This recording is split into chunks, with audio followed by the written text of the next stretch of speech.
জুয়ার আসর মদের আসর বন্ধ করতে লাঠি হাতে ময়দানে আলিপুরদুয়ার মহকুমা শাসক বিপ্লব সরকার।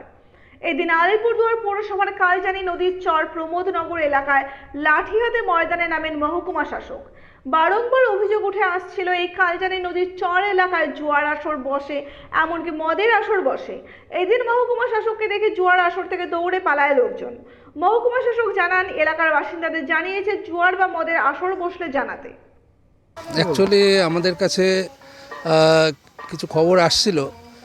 আমরা যদিও রেগুলার রেড করছি যে এই কালজানির চরে ওই প্রমোদনগর চর, আশুতোষ কলোনি চরে কিছু জুয়ার আড্ডা বসছে, মদের আসর বসছে। তো সেইটা দেখার জন্য আজকে আমরা বেরিয়েছিলাম। তো কিছু কিছু জায়গায় আমরা দেখতে পেয়েছি সত্যি সত্যি জুয়ার আসর বসছিল।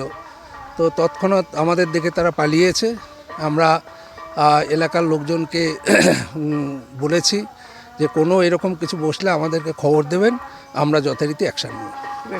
না, সব পালিয়ে গেছে, অ্যাকচুয়ালি পালিয়ে গেছে। জুয়ার আসর যেখানে বসেছিল সেখানে দেখা গেছে যে কিছু টাকা পয়সা পড়ে আছে, হ্যাঁ। তো সেগুলো আমরা পেয়েছি, নাবালক ছেলেও কিছু আমরা দেখতে পেয়েছি, এইটাই।